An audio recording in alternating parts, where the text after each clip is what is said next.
आज हम लोग आपकी कक्षा 10 के अध्याय 7 में स्वदेश प्रेम शीर्षक से कविता है जिसकी रचना श्री राम नरेश त्रिपाठी जी ने की है।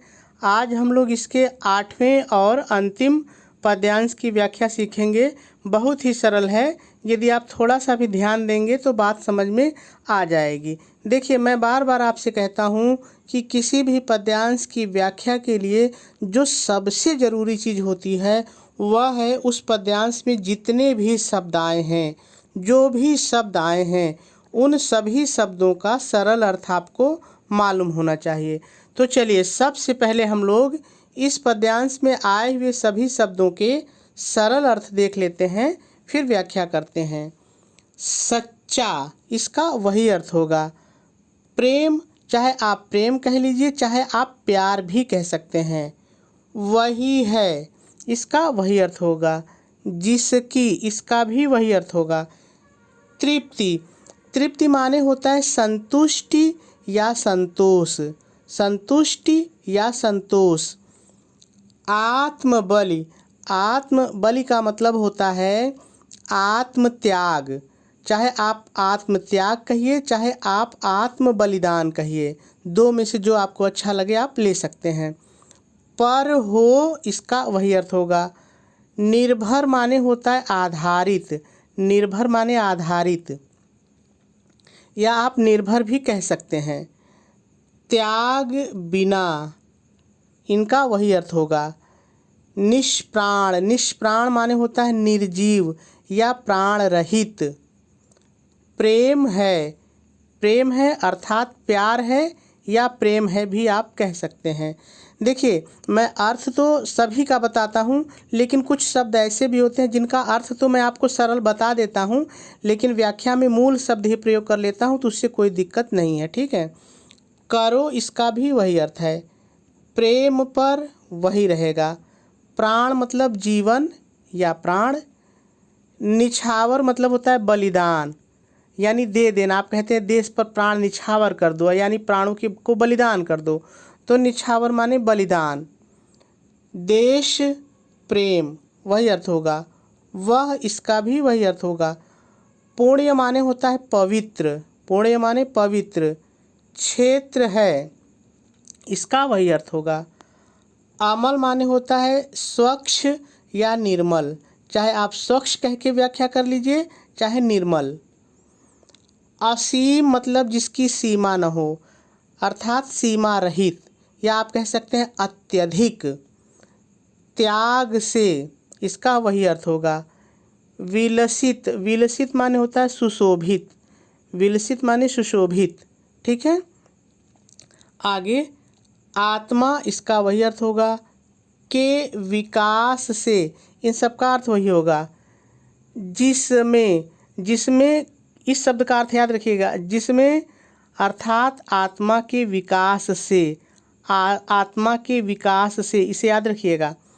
मनुष्यता मतलब होता है मानवता। प्रेम, दया, क्षमा, ये सब मानवता के गुण होते हैं मनुष्यता के, तो मनुष्यता यानी कि मानवता होती है, इसका वही अर्थ होगा। विकसित, इसका भी वही अर्थ होगा। तो सभी कठिन शब्दों के हम लोगों ने सरल अर्थ देख लिए।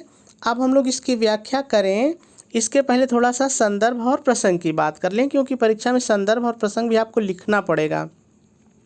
तो देखिए, यदि संदर्भ की बात करें तो जब मैंने स्वदेश प्रेम कविता का पहला पद्यांश आपको पढ़ाया था तो वहाँ पे मैंने संदर्भ आपको बताया था। तो देखिए, वह संदर्भ स्वदेश प्रेम के सभी पद्यांश के लिए होगा, तो इसलिए मैंने उसको पहले भाग में ही बताया है। आप पहले भाग से देख लीजिए।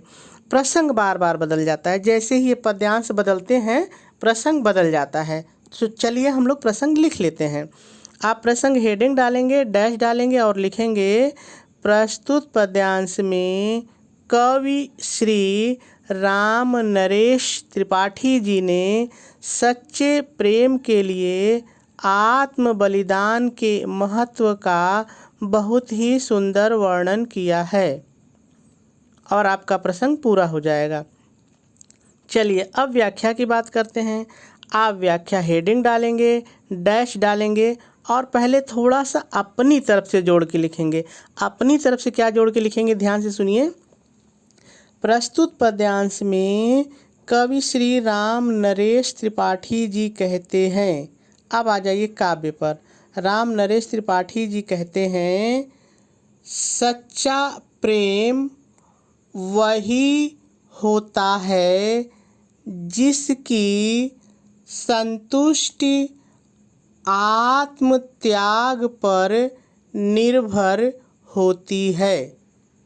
फिर पूर्ण विराम लगाएंगे और आगे लिखेंगे, त्याग के बिना प्रेम निर्जीव होता है, अर्थात बिना त्याग के प्रेम में कोई आनंद नहीं होता है।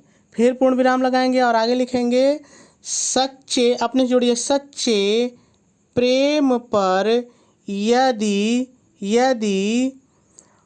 प्राणों को न्यौछावर या बलिदान भी आप कर सकते हैं, बलिदान करने की आवश्यकता पड़े, अपने जोड़िए, करने की आवश्यकता पड़े तो कर देना चाहिए।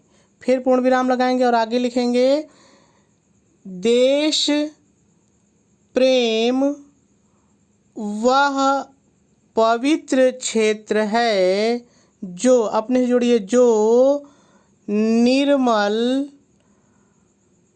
सीमा रहित त्याग से सुशोभित होता है। फिर पूर्ण विराम लगाएंगे और आगे लिखेंगे, सच्चे प्रेम की भावना वह भावना है, अपने जोड़ना है, सच्चे देश प्रेम की भावना वह भावना है जिससे आत्मा का विकास होता है, फिर अपने जोड़ेंगे, और आत्मा के विकास से मनुष्यता विकसित होती है। फिर अपने जोड़िए, इसलिए अपने हृदय में सच्चे देश प्रेम की भावना को संजोए रहना चाहिए। ठीक है, अब आइए काव्य सौंदर्य देख लेते हैं। देखिए, यदि भाषा की बात करें तो सरल खड़ी बोली है, शैली उद्बोधन है, रस वीर रस है। आप देख रहे हैं कि देश प्रेम की भावना की बात हो रही है, त्याग की, बलिदान की, तो निश्चित रूप से वीर रस है। यदि छंद की बात करें तो मात्रिक छंद है, क्योंकि इस पद्यांश की सभी लाइन में एक बराबर मात्रा। यदि आपको मात्रा गिनना आता है तो गिन के देखिए, सभी में 16-16 मात्राएं हैं। ठीक है, अगर आपको मात्रा गिनना नहीं आता है तो मैंने ग्रामर की प्लेलिस्ट में मात्राओं को गिनना भी बताया, आप वहां जाके देख सकते हैं। यदि अलंकार की बात करें तो अनुप्रास अलंकार है। अनुप्रास अलंकार क्यों है, जरा सा देख लीजिए। देखिए, यहाँ पे अमल और असीम शब्द आया है, यहाँ भी अ शब्द आया, यहाँ पे अ और यहाँ पे भी अ आया है, तो अ की पुनरावृत्ति हुई है, इसलिए यहाँ पे अनुप्रास अलंकार है। यदि गुण की बात करें तो ओज गुण है और शब्द शक्ति व्यंजना है। मेरे ख्याल से बात आपको समझ में आ गई होगी।